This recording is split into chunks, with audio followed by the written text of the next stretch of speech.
It just happened, I think, before he was comfortable on his feet, before he got caught.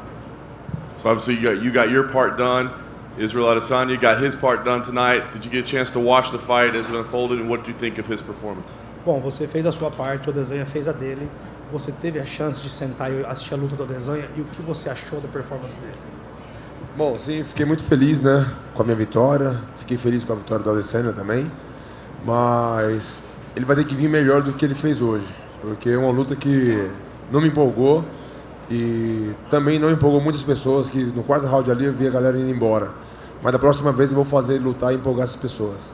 Well, he sparred in my part, but it was not a fight that not only did not excite me, but also did not excite the crowd. I was very sad to see that. So I hope when we fight, he do a better fight than that. But for sure, I'm going to make him fight to give it a better show to the crowd.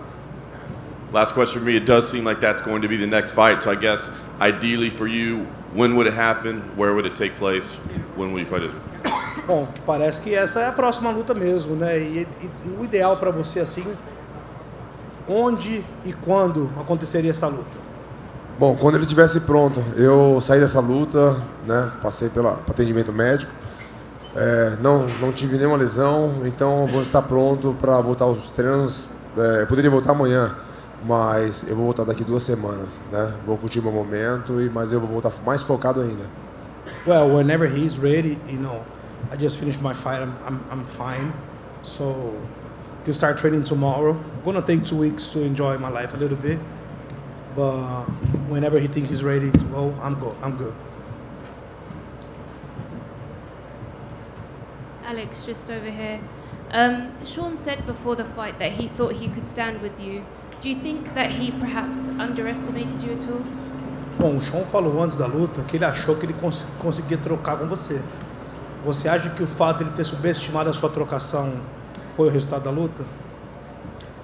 Bom, com certeza ele acreditou, né? Mas isso eu acho bom, porque ele vai ganhando confiança e é o que eu preciso.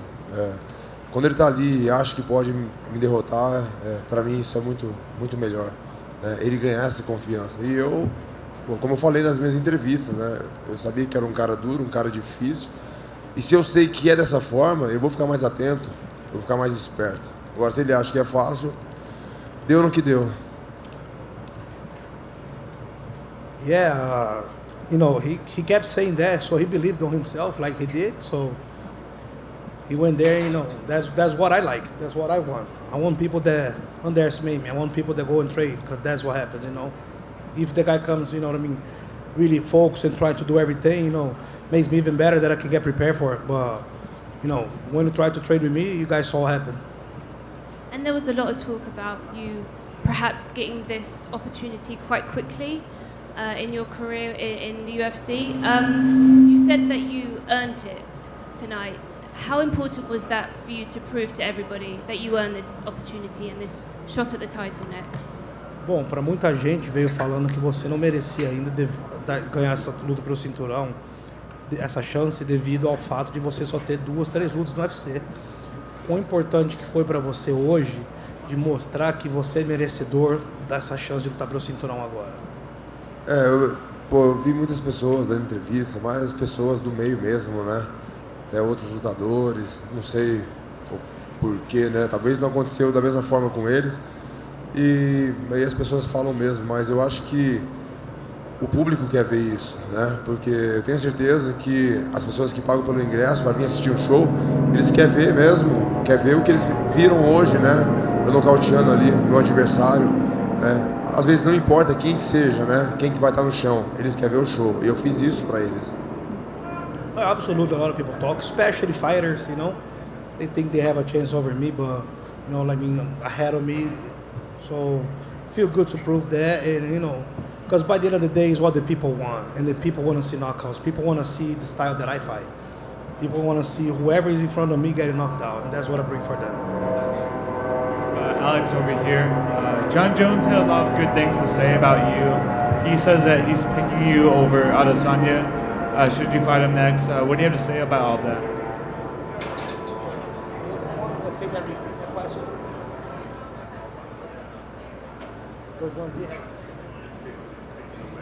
o John Jones escolheu você para essa luta, tinha muita coisa boa para falar para você, falar sobre você, né? Falou muita coisa boa. O que você tem a falar sobre ele? Bom, é um cara que, pô, todo mundo sabe, né? Um excelente lutador. Teve uma vez que conversei com ele, né? Pelo Instagram, a rede social que eu tenho. Me elogiou muito, fiquei muito feliz, porque é um cara, pô, que todo mundo sabe o trabalho que ele vem fazendo. E não conheço pessoalmente, não, mas, de repente um dia eu posso conhecer ele pessoalmente. I just had good things to say about John Jones also, you know. We don't know each other personally, but we were talking to each other and DMing each other back in the days, you know, always gave me good positive vibes, so maybe one day I'll meet him. Great guy.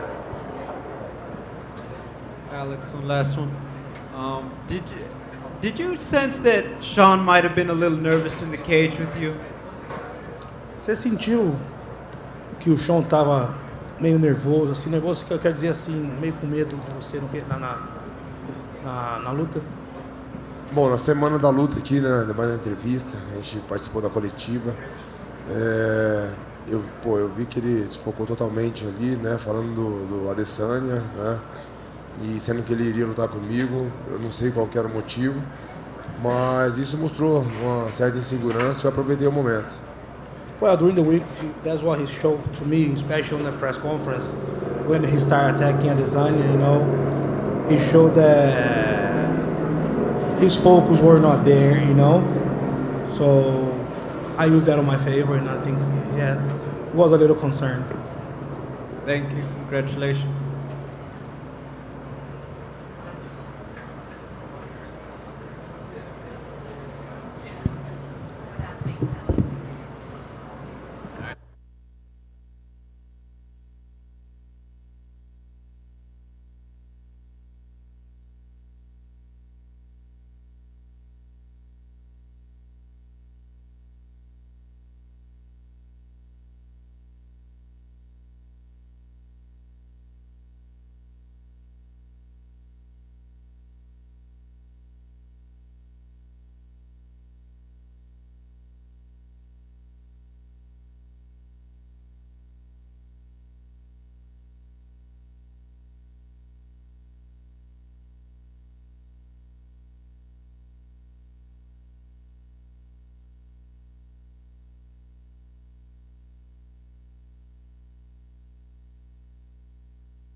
Alex, obviously, congratulations on an incredible victory tonight. I mean, I got to imagine you're pretty thrilled with what you did in there, but just how satisfied are you as you sit there right now? Very satisfied. You know, obviously it's a bit of a journey, this rivalry, yeah? Like taking the belt and having the rematch, and then, you know, all that talk and all that, you know, is a big part of not only my career, it just adds to the story, so it's all good, but it was hard. There was a lot of ups and downs in there, you know what I mean? It was a bit that I had to get through, but it was good to finally put an end to it and silence a lot of people. A lot of people that needed silencing too. You had some swagger in there tonight. You were talking a little bit, you know, maybe showboating a little bit. I mean, was that something about maybe the energy Max had, or is that just kind of the confidence that you're getting in your career at this point? Confidence I'm getting, yeah, but I mean, it was more for myself. You know, I wasn't trying to be disrespectful to him.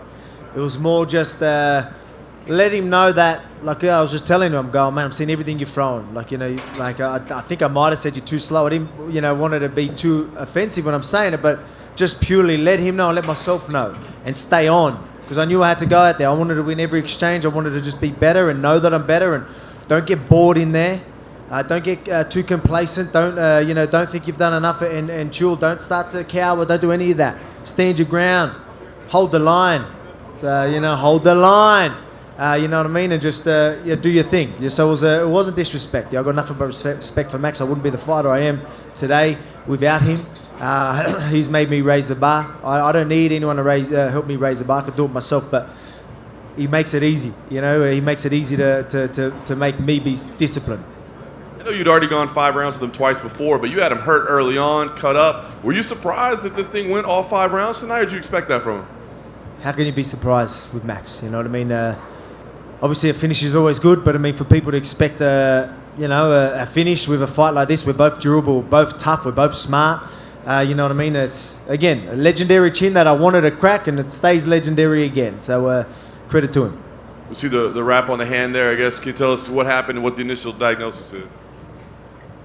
It's not good. Yeah, so yeah, I'm pretty sure it's broken. I know when I break stuff, and yeah, it's broken round. I broke it in round 2.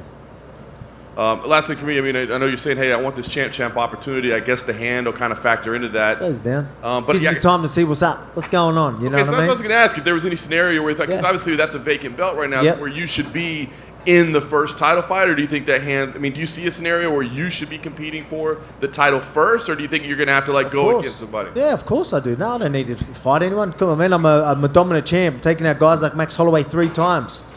You know who's really looked like that against someone like Max Holloway. You know, people are trying to. He's on the pound for pound list.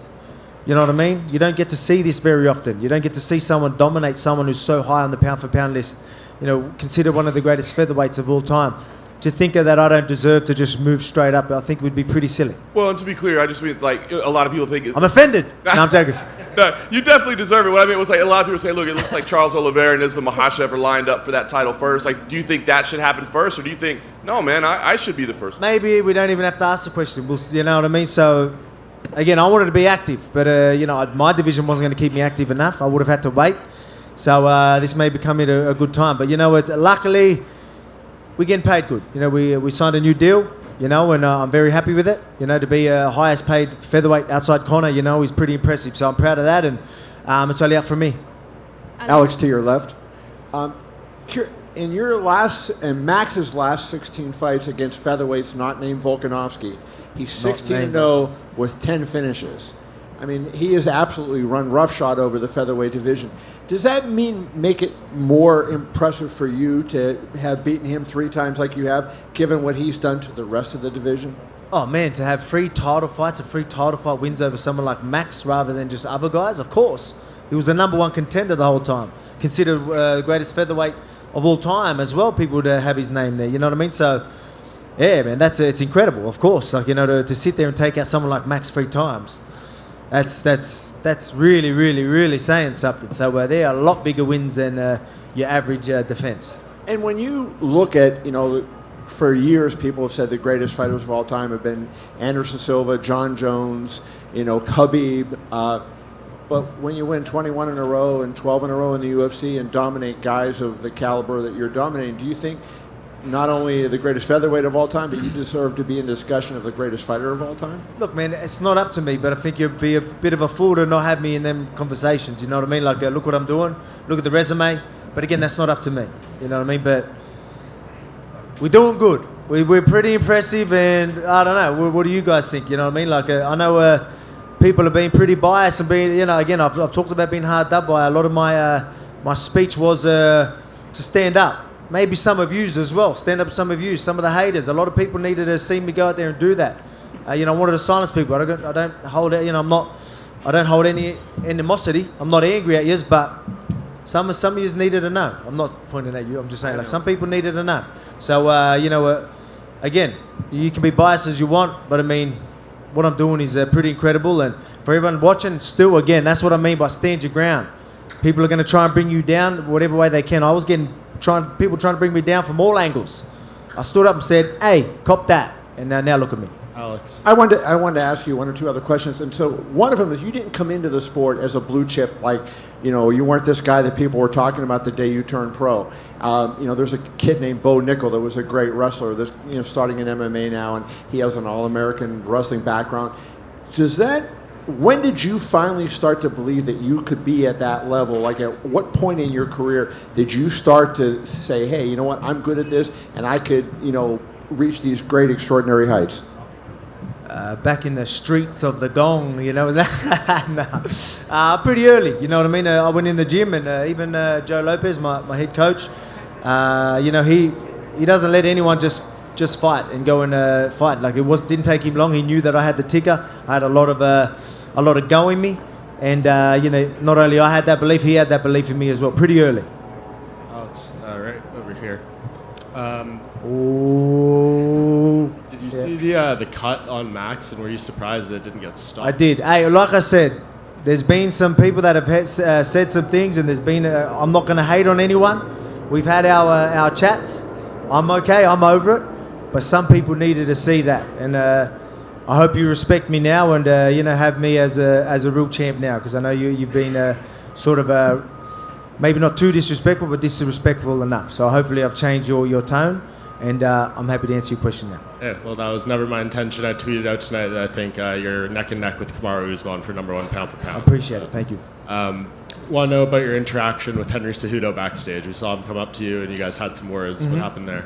Oh man, he just said like he wants to challenge me. He thinks he's got what it takes. Man, I need challenges, right? But I mean, they need to be big fights, and if people scream for it, we'll see. You can never say never. Like, obviously he's done some great things, wherever he's got work to do, but and I think it could make a big fight, but I don't even know what's going on. But look, I respect the guy. He can fight. Olympic wrestler. Two-time, two-division champion. It's impressive. So we'll see what happens. But I mean, obviously, right now, yeah, we've got to wait and see. And the talk is about moving up. Aljamain Sterling, the champion in the division below, tweeted out that he feels he could take you down and submit you pretty easily. Who said that, sorry? Aljamain Sterling. Oh, Aljamain said that? Yeah. That's all right. That's okay. Let him talk. It's all right. He's got a division, his own division to hold on. You know what I mean? Credit to him to fight someone like Peter Yan and get the win, but settle down. And as you said, last thing for me, you seem to know your body pretty well. Have you had that type of injury with your hand before, and how long do you think? Well, my first fight with Max, I broke pretty much the exact same one on the right hand. I broke that twice, the same spot, and I'll be very surprised if it's not the same injury. Alex, just at the back here. Yep. Hi. You spoke about obviously moving up to 155. Charles Oliveira today sent out a message to Conor McGregor trying to get that fight done. If that does happen, where does that leave you and your hopes for capturing the title at lightweight? Can Conor even fight yet? Like, I just, you know what I mean? Like, everyone's calling Conor's name, and they will always call Conor, but, I won't take that serious till there's pen on paper and there's some real serious talks. But, again, let me see what's happening with this. It gives me time to see what's floating about and see what's happening. Maybe see what's happening in my division. Again, I want to be active, but if it's not opponents, maybe it's injuries that might slow me down a little bit. But other than that, I need to stay active, and I want that double champ status. And like I said, I can stay active enough, and I've proved that. No, what is it, 3 fights in 9 months? I just fought 3 months ago. Not many champions are doing that. I don't think I can get a #1 contender that quick and keep me that busy. So give me another division to do it. Alex back here. Yep. You say it's not up to you to decide who the best fighter in the world is, where you rank and stuff. But let's just say it was up to you. Are you the best fighter in the world right now, pound for pound? If it was up to you, outside looking in, are you the man right now? It's not up to me. Honestly, there's great fighters. You got Usman, you got Israel. Like you forget about Stylebender. You know what I mean? He's a man as well. You know what I mean? Easy. So that's not up to me. I respect martial artists, and you know it'll be good to get that. But I mean, it's not up to me. It's up to everyone else. And again, you know, there's fighters that I still look up to that are still fighting now. But obviously, I've got a good resume, and I can see why people might have me in them conversations. But I'll leave it at that. Alex, right if you move up to lightweight, is there like, let's say Charles goes and fights Conor, right? But he's not technically the champion, so you could end up fighting Islam for the vacant belt. Do you have a preference out of those two, who you'd like to fight, or do you think it needs to be Charles as to justify the challenge? Charles is a bigger fight because let's be honest, he's really the champion. He's the uncrowned champ. You know what I mean? Like he's the champ. Everyone looks at him as a champ. So that's the bigger fight. But if Islam was to fight him, and while I'm healing or something, they have that fight and Islam takes it, then it's Islam. Whoever's got hold of that belt, or whoever's considered the champ, that's what I want. I want a nice shiny belt on both shoulders. So I want to even it out. You know what I mean? I already got a sore back sometimes. You know what I mean? From carrying this one belt, so I need two. Level me out. Is your intention to keep both belts and defend both titles at the same time? Sorry? I think your hand's hurt.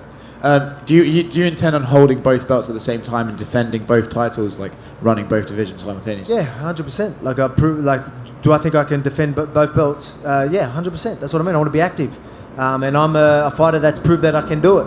A lot of people are fighting, once a year or twice a year. It's hard to consider them to be able to do that. But I just fought 3 months ago, and it wasn't like I'm just fighting anybody. I just fought Max Holloway 3 months after. I had to prepare straight away for Max Holloway. You know what I mean? I'm obviously serious about staying active, so there's some credibility behind it. Would you add much weight to go up to 155, or would you have to stay the same? I'd stay where I'm at. I'm strong. I'm a strong dude. Strong, powerful. Keep that sharpness. Keep that speed.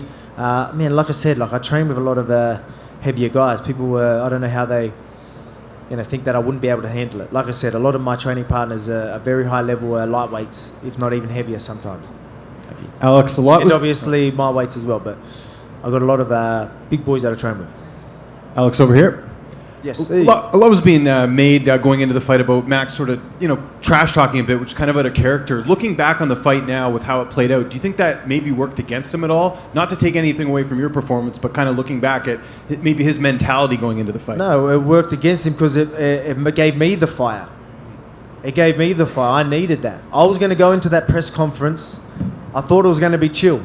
I didn't expect much. It ended up being chaos from all angles, but which was fun. But I wanted to go there. I was going to soak up the energy, even if it was the booze, whatever. I was going to use that to get that fire in the belly. He started trash talking. I was like, thank you. I needed that. I said it to him. That's why I was chilling. I was smiling, letting him know that it ain't affecting me. You ain't getting in my head. That's why I was like, I don't know if it was a part of his mind games to try and make it a brawl, or something like that, and fight silly or something. I don't know. But I was just like, mate, you just put fire in my belly. That's all you did. I said, thank you. And then at the weigh-in, I was like, now that I showed him that it didn't work, I wanted to add on to that. Then I sort of, before the weigh-in, I was just chilling again. I'm like, man, I'm about to do a face-off. I'm about to get a crowd. I've got to do a speech. I completely forgot about it. So I needed to sort of pump myself up. So this trash talk and this intensity that he brought just put me where I needed to be. So if featherweights and lightweights want to do that whenever we fight and they want to boost me up like that, bring it on, please.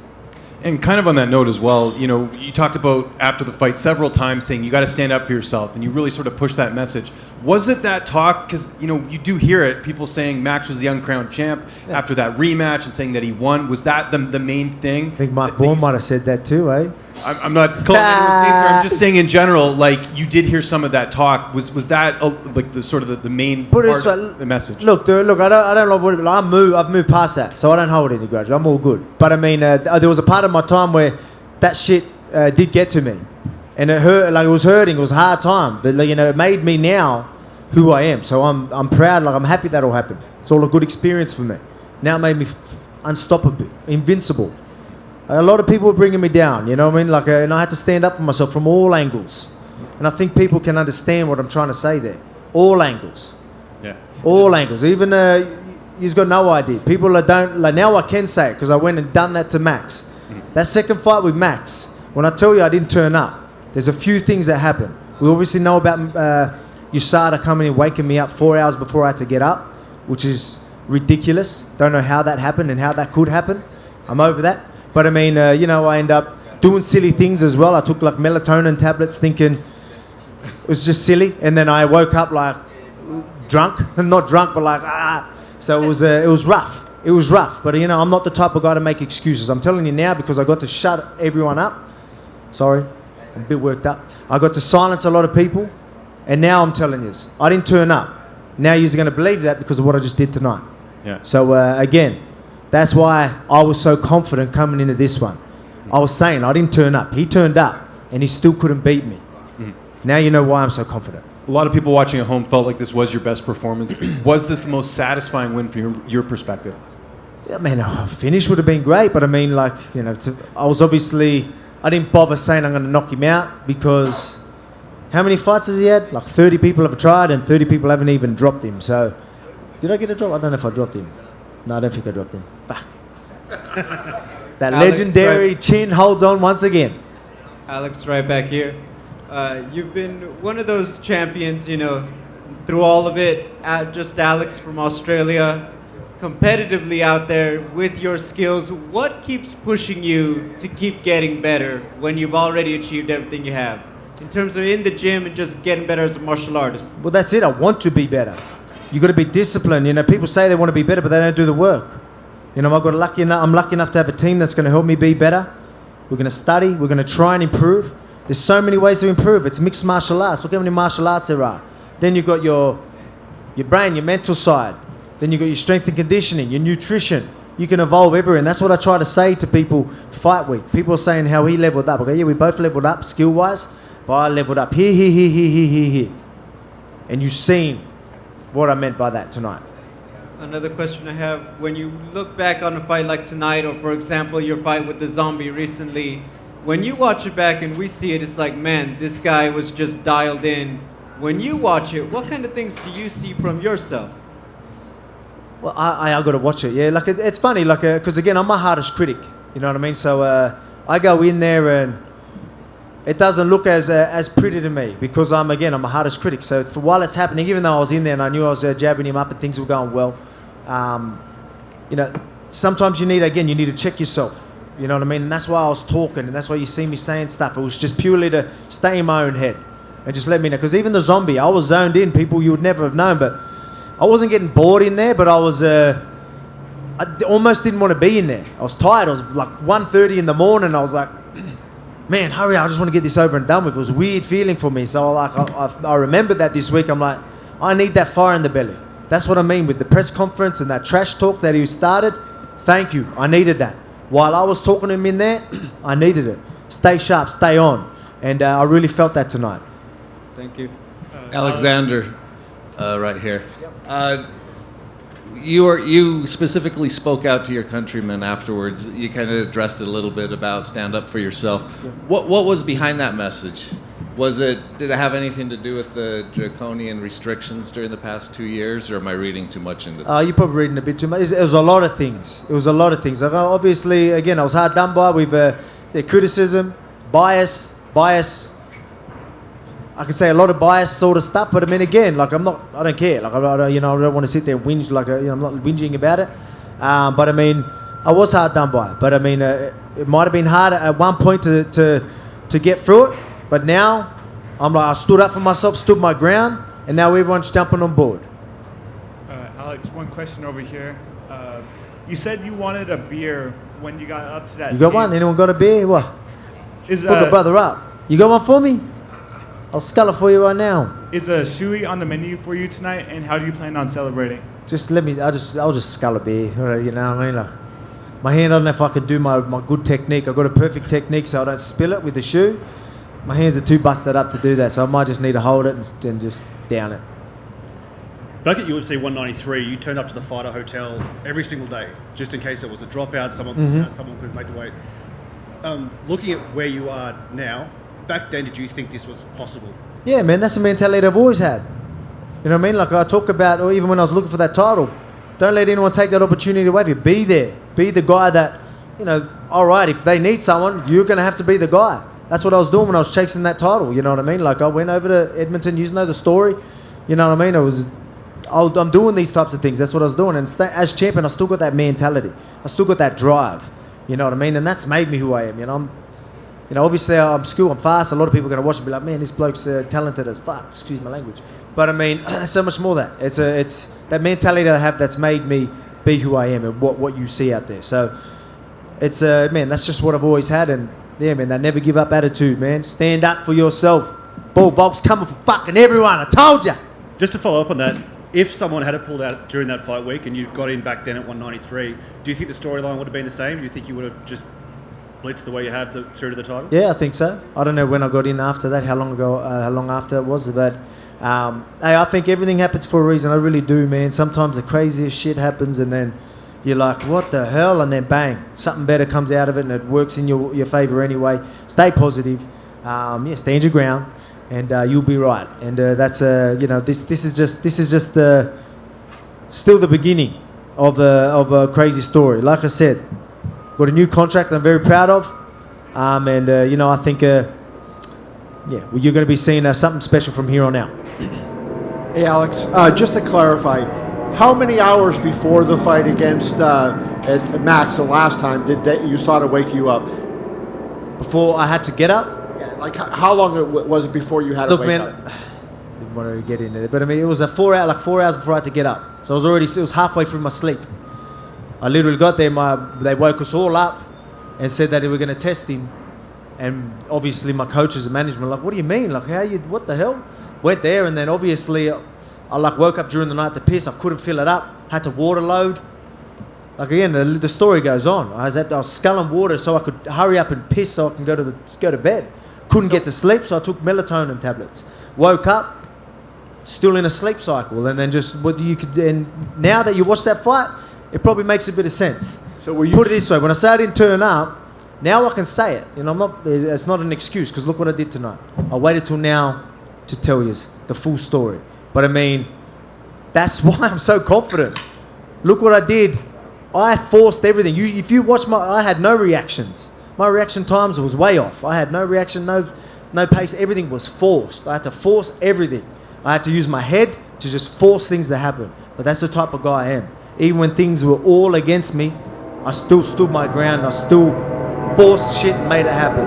And that's the type of champion I am. So I'm sort of glad that happened because it made me even stronger. What percent of your full capacity do you think you were in the cage? 50%, 60%? What do you think it was? Oh man, anyway, I didn't want to get into this, but I mean, obviously, I didn't feel good, and that's why I wanted to rematch straight away. I was happy, obviously, I was talking about it, and then at a time I was calling for the fight almost. It was like I was calling for the fight because I wanted to show myself because I know that I didn't turn up, but then I was like, I don't need to worry about that. And I finally got over it and all that type of stuff, and never let all that stuff get to me. And then, this fight come up and it was a big fight. Everyone wanted to see it again and all that type of stuff. I was like, all right, cool, let's do it. So it was all good. So I knew what was going to happen. And now you've got to see it. Alex, just over here. Last one, yep. You've been on the road for 8 fights. You've been in title fights on the road for 5 fights. You've never had the chance to actually fight with your belt in your home country. Has the time come for you to take that belt home and defend it in front of your home fans? I'm sick of getting booed, man. I'm a nice fucking guy and I'm getting booed every time I'm fighting in other people's countries, you know what I mean? So everyone's getting home crowd advantages while I'm the champ. This trilogy, I didn't get to fight on my turf at all. It was neutral ground and 2 on his turf. You know what I mean? You know what I mean? Let me fucking defend my belt back home and we're going to do that. Let's do it. We'll make it happen. My belt or a lightweight belt. Let's do it. Bull Volk's coming for everyone!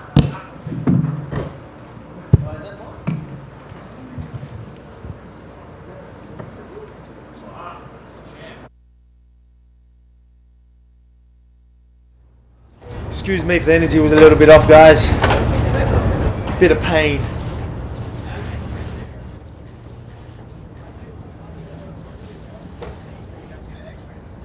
Hey? I'll party first. Enough time for that. Monday. As long as I don't injure him more. All good? Thanks, guys. Mike, all good, brother? I don't want...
Israel, congratulations on another victory, a defense of the belt, but you didn't seem necessarily completely satisfied at the close of the fight. So I guess, how are you feeling right now about your performance? A lot better, because, yeah, I've said this before in the past.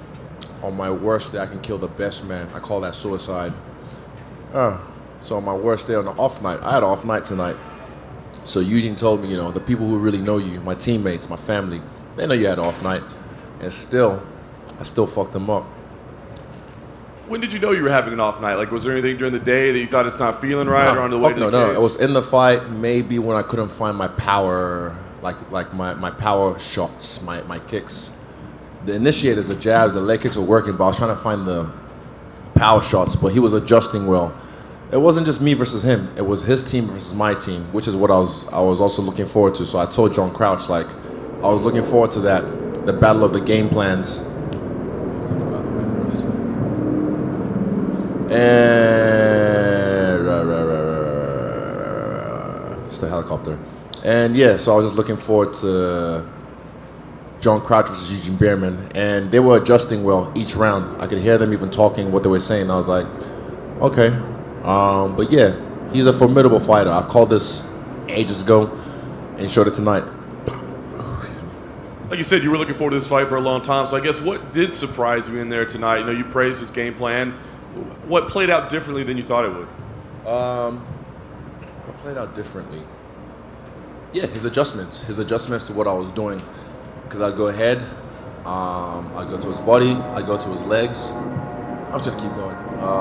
I'd go to his legs, and he'd adjust and get away from my power, but I was able to get away from his as well. It's still a win, still a title defense, but there were some, 6 title defense on my worst night, and still. There were boos at the end. I'm just curious, does that affect you at all? They've been here since 3 p.m. They're all drunk. They don't know what real fighting is or real finesse. And I've said this, look, the greats, they all get to this point.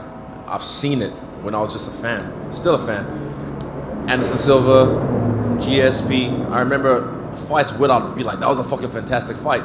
And the same thing, people would just boo them. GSP, one of the fucking GOATs, and people would just boo him. I'm like, what the fuck are you guys watching? You dumb fucks. Ali, Floyd Mayweather, same thing. You get to this point where it's like, you're so great, people just want to see you fall, They just want to see you fall, no matter what. And if it's not like a show-out spectacular performance, then it's like, he's not even that good. But trust, Jared knows I'm a good fighter. He knows I'm a great fighter, and I gave him the same credit as well.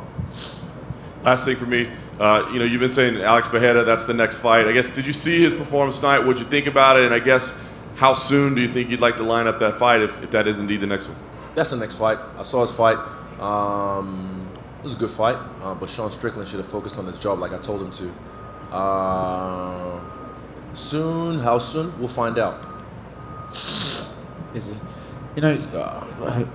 People are saying, criticizing you for your fighting style, but at the end of the day, it seems like your opponents get in there and kind of freeze up in front of you. I'm curious, what do you think makes them do that? Is it the sense of scale of the fight itself? Is it your movement? What exactly makes these guys sort of slow down in front of you? A mixture of all. I felt like the moment got to him, but he picked himself back up. I'll give it to him.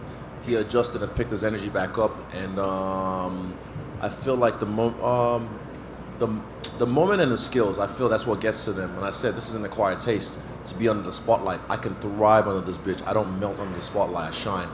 So yeah, I feel like it's a combination of everything. You said that you described this as an off night, though, and you've already said how you think Jared's a good challenger for you. So when you can beat him, even though you're having an off night, does that give you confidence going forward, thinking like, well, even if I have an off night, I can still win? It's emotional, I know. Yeah.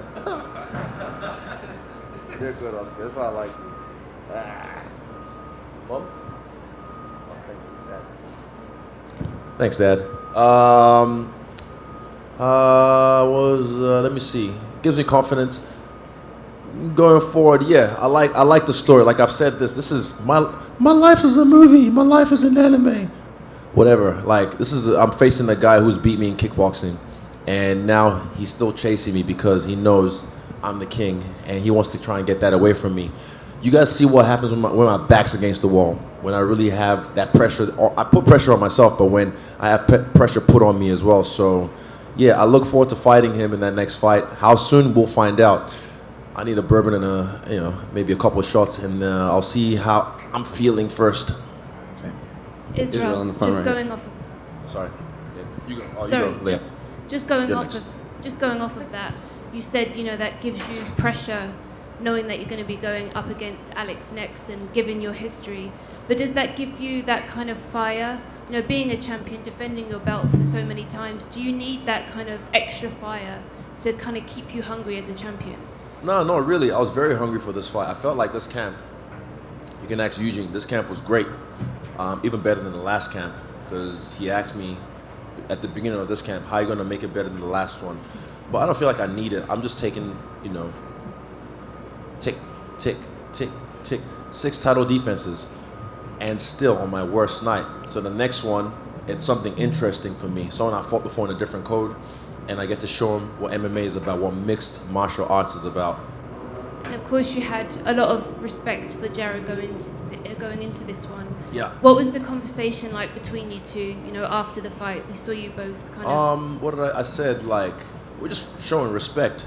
Like, we're 2 fighters and showing respect because we're both on here trying to put food on the table, set our families up. And I just said, I didn't like the speech of him saying, I was broke, after one of his fights, his recent fights.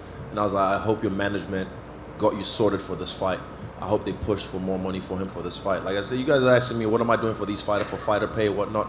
I'm giving people opportunities. I'm giving people opportunities to raise their pay, raise the bar.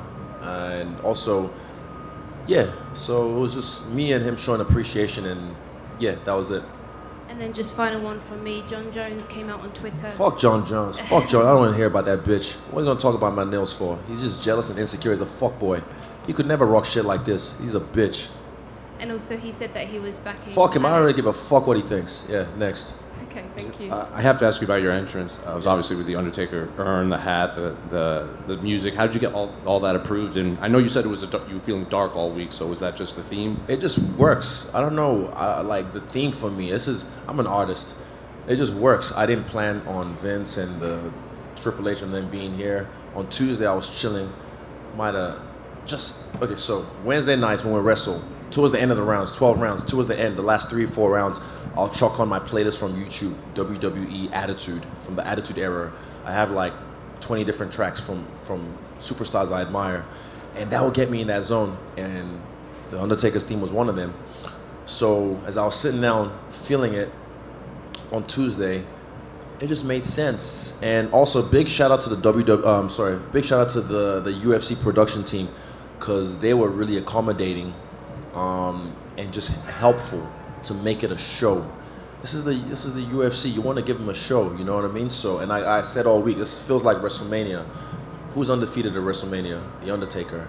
And I've been feeling dark all week. So you saw hints of the Death Note, the speech from Madara in the beginning, and then you saw the scream at the end and the split face with me and Madara, the purple.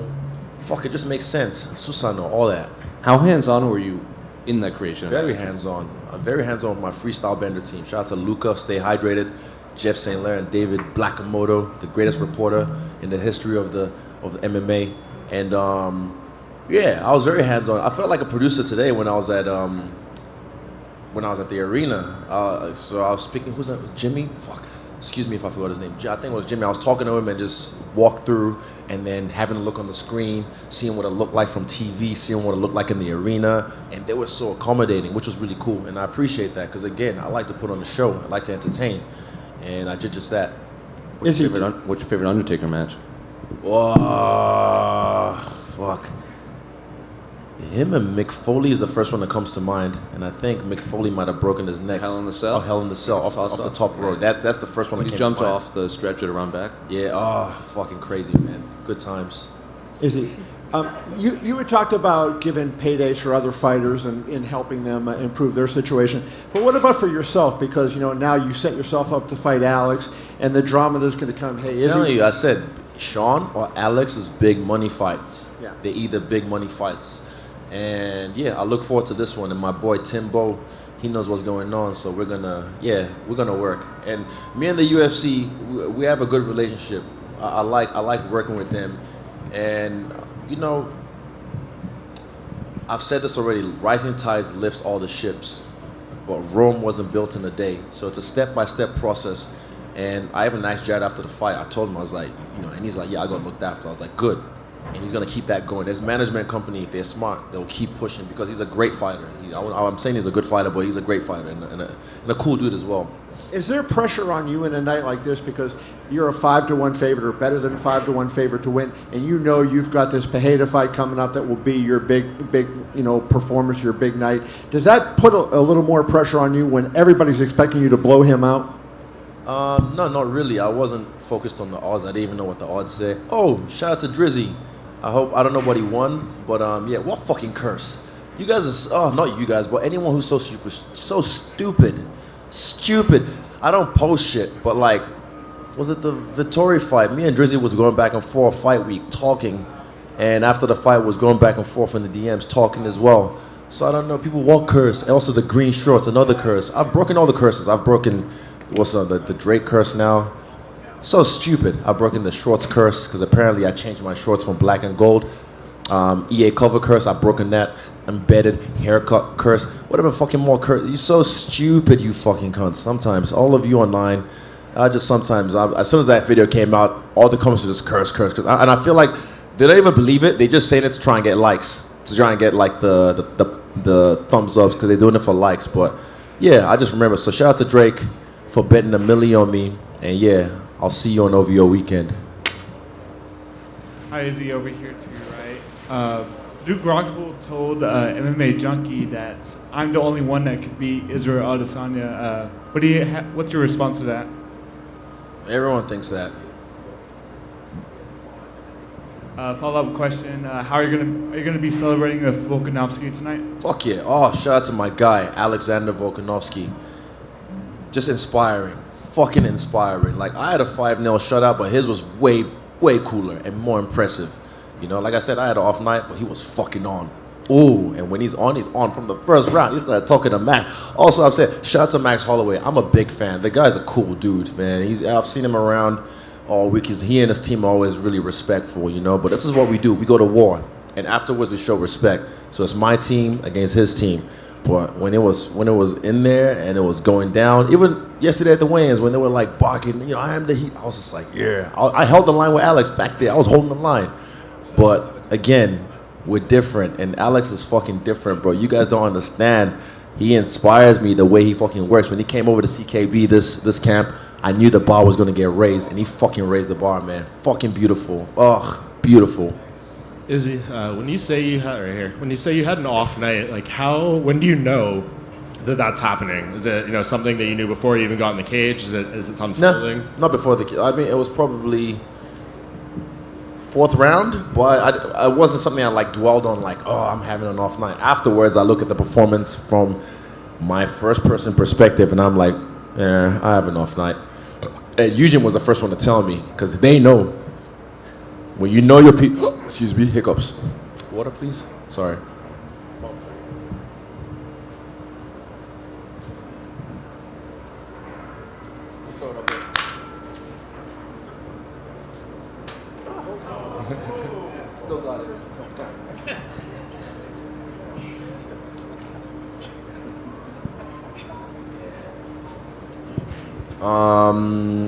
Off night. Yeah, so my people who actually know me and love me, train with me, they know what I can do when I'm on, they see it. But again, like I said, I can kill the best man on my worst day. And I don't know if you've had your shower yet, or you kind of decompress. Nah, I'll do that after the club. I got obligations to do. I'd rather just go to bed, but they're gonna pay me lots of money to go drink and party, so I gotta go do that. Fucking hell, it's just such a drain, Vegas. Ugh. I know you can't know what's going to happen when you get in there and start thinking, but can you think right now what maybe the biggest positive you'll take away from this fight will be? I'm just grateful. Like I said all week, I felt so much love. There was a point this week, I got a little emotional at the PI, because I upstairs, I looked around, and there was a CKB class upstairs at the PI. And,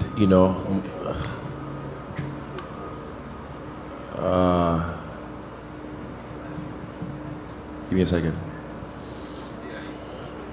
Like my brother, we've talked about this. I don't like to harp on about it, like for you guys, because not for this, but I'm harping on about it because there's injustice.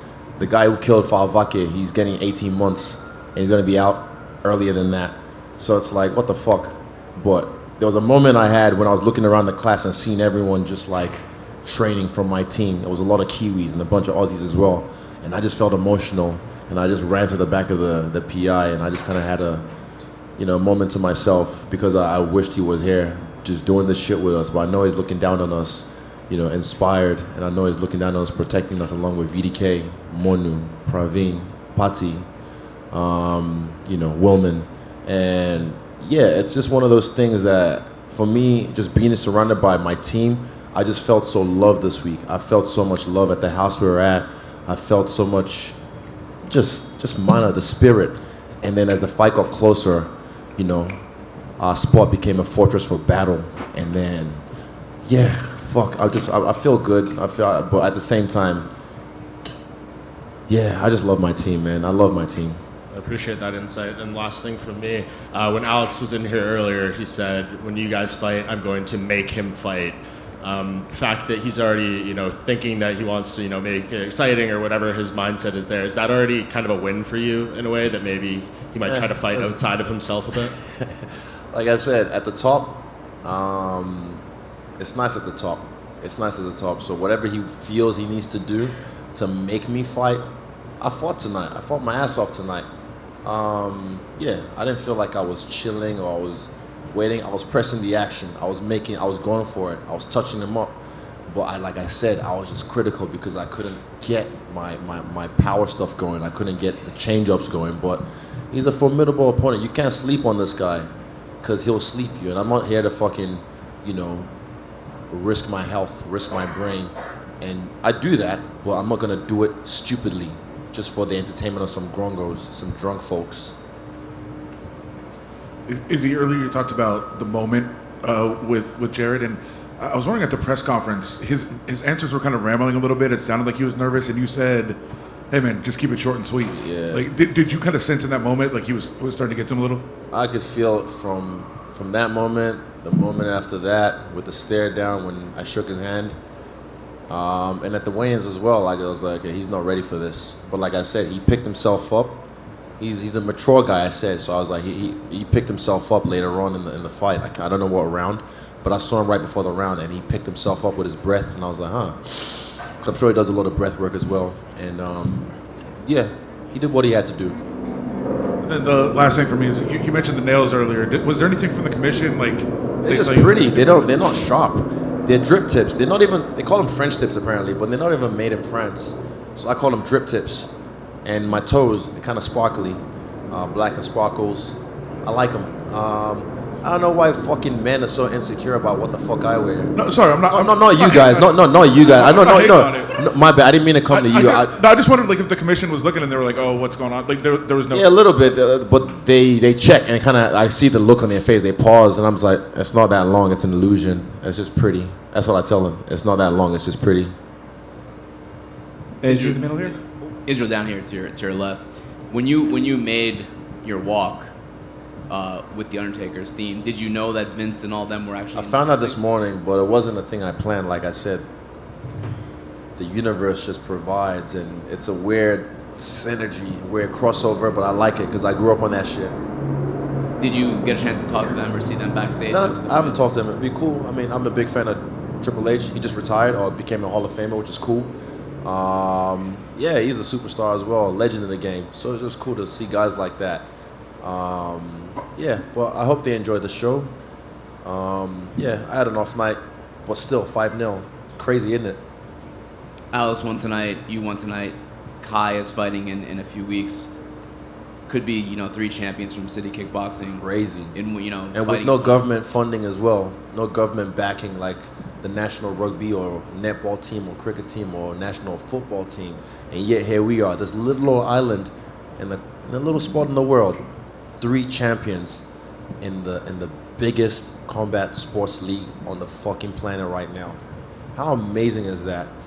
You know who we have? The people of New Zealand. They're the ones that back us, and we back ourselves.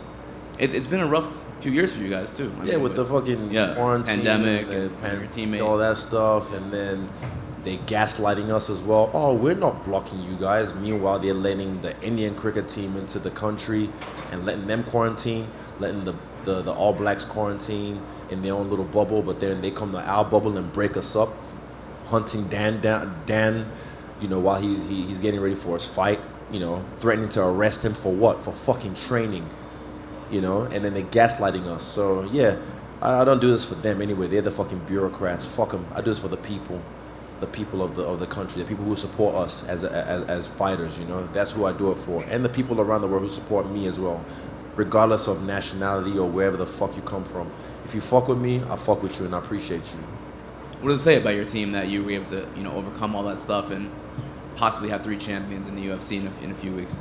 The mana, the aroha in our team is just unmatched. It's unmatched. John Anna keeps saying we're his favorite team in sports, and I keep thinking he's like just G'ing me up, but I'm my favorite team in sports. So yeah, and I believe him. Don't get me wrong, I believe him, and I appreciate that. But yeah, I love my team, man. Like I said, I just love my team, and I love the support I get from my team, and just we know us. We got us. That's it. Thanks, man. Is he in the middle? The Drake curse was broken in 2017. What fucking curse? I broke that shit last year. It was broken in let me go. You know what? I'm gonna post it on Twitter. Let me do it right now, actually. Let me do it right now. I'm gonna do something real quick. Hold up. Actually, I'll do it after, just because I wanna get this over with. I'll do it after. I was going to say, it was broken in 2017 with the Warriors, allegedly, but he is 0-2 in big MMA bets recently. How good does it feel to get the win for him? And to answer your question, he won approximately, depending when he made the bet, around $250K. Nice. It feels good for me to get the win, but also myself, anyone else that bet on me, it feels good. And it feels good. First of all, even like I said, I've been talking to him for a while now, like since last year. So I already broke the curse. But to get that call from him while I was cutting weight, and then to be like, you guys, you'll have an album, I don't know what you listen to, whatever you have on repeat sometimes, or a track you have on repeat. This guy, his albums are like, it's 3 of them that are like timestamps for my life. Like moments of my life where I'm like, if I hear that track or that album, I'm like, I remember where I was at in my life at that stage. And music is powerful. Music is something that brings people together, that evokes emotion out of people. So for me to get that kind of praise and recognition and love from an artist that I admire like that, one of my favorite artists of all time, it's cool. It's cool to be recognized like that by him. And it goes deeper. I can't tell you too much because the guy he's crazy, bro. He's too nice, too cool. He's too cool, and I appreciate him. So yeah, shout out to Drake. He's the sixth god. And as a Toronto kid, do you have a top 3 favorite for Drake songs? Man, why you gotta do this to me? Right now, fuck. Why you gotta do this to me? Well, I mean, he did say it was, fuck, what did he say? He said, I've never walked anyone out. And then I was asking Tim, I was like, what would you walk out to? I'm thinking, Lord Knows as one of them. That's just straight bar for bar for bar. And then Rick Ross kills it at the end. I love Yeba's Heartbreak. I had that on repeat in my studio last year. Because it was just the track that kind of like, the song, it was so soulful. So fucking soulful. And there's an unreleased one, actually. I don't know if he actually got it, but my boy Frano, who's a music producer from New Zealand, he gave me a little preview, and I love hearing that track. I don't want to give it away, but that's probably my favorite track. It's cool. I never posted it. I'm not a clout trout. Trust, I don't do this shit for likes. I just do this shit because I love it. But yeah, it's cool, like I said, to be recognized by people like that because you admire them, and yeah, you know, blah blah blah blah blah blah blah blah. Thanks, Izzy. Congrats. No worries. Last question. Let's go. I got some bourbon to drink. You earmarked Jared very early on as someone who was going to make it towards a title fight.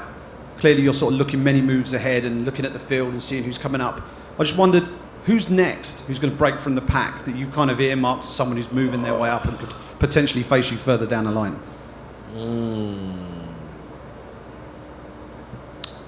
That's a good question, but I don't want to give away the answer. That's a good question. I appreciate that, but I don't want to give away the answer because there's a lot of killers right now coming up in middleweight as well. I see a couple of them, and I'm like, okay, all right. Let's see what you have. Let's see what you bring. But yeah, I'm watching. I'm steady watching, and yeah, my people are watching as well. So they let me know if I miss something. Top man, thank you. Thank you. I appreciate it. Oh, just something I want to say. You guys have a job to do, and I'm not criticizing you guys in particular. I kind of am. But just remember this. I can do your job. Shit, but if I wanted to, if I had the time, I could. And I appreciate you guys for what you do, but not just for me, but for other fighters, man. Be mindful with your words. Be mindful with the way you clickbait. That shit is weak. That shit is weak, because I know how YouTube works now, and I know how these interviews work. I'm glad I have my own network, but just be mindful, because I can do your job and you can't do mine. Just remember that. Thank you.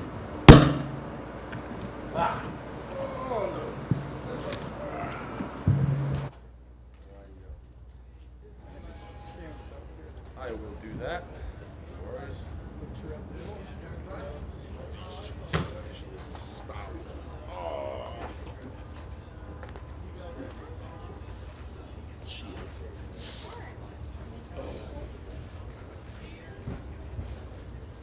All the poses. Standard fighter pose, number 1. Standard fighter pose, number 2.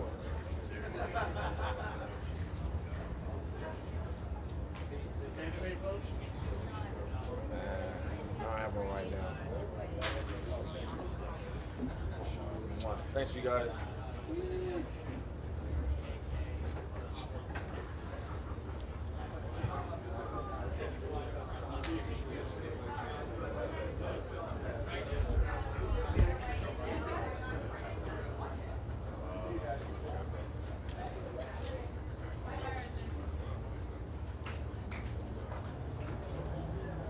Hey guys, how does 130 sound?